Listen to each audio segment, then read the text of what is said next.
Hey guys, Tiff here, and this week's theme is ghosts, beasties, and baddies. As I've mentioned before, my students absolutely love any game with a monster character in it. Kaiju, Cthulhu, dragons, you name it, they are 100% into that. Especially if they get to play as the monster. And I can think of no better example of such a game than Rampage, or Terror in Meeple City as it's called now. Let's have a look. Terror in Meeple City from designers Antoine Bauza and Ludovic Montblanc is a dexterity game of the highest order. In the game you'll be smashing buildings, tossing vehicles, eating people, and all of the disastrous things monsters love to do. You start off with a monster piece and a shield with 6 teeth, 4 of which are removable. The more teeth you have, the more meeples you can eat after you destroy a neighborhood. You will also have a character card and 2 powers. These give you special abilities and new ways to score points.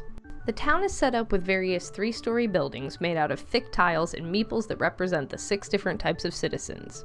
Green are soldiers, yellow are blondes, blue are journalists, red are heroes, gray are old folk, and black are businessmen.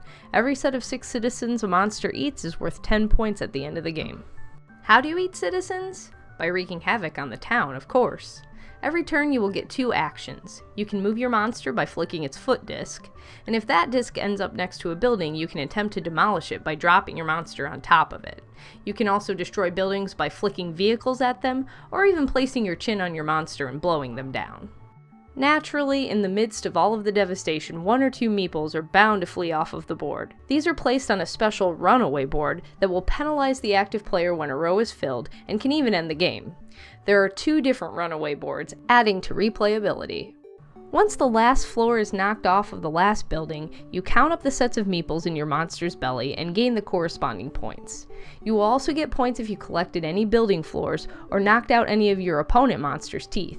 Ultimately, the monster who causes the most destruction wins. Okay, I have to come clean and admit that I haven't yet played Terror in Meeple City with my board game club. The setup time, coupled with my students' propensity for misplacing pieces, has kept it off of our table so far. But I have played this game with children on multiple occasions, and it's always been a huge hit. In fact, this is a game I would say is made way better with younger players. Maybe it's the toy factor, maybe it's the over-the-top theme, but the sheer enjoyment that kids get out of monstrous destruction is unequaled in their adult counterparts. Luckily, that excitement is contagious. So grab a copy, grab your kids, and you'll see what I mean. See you back next time.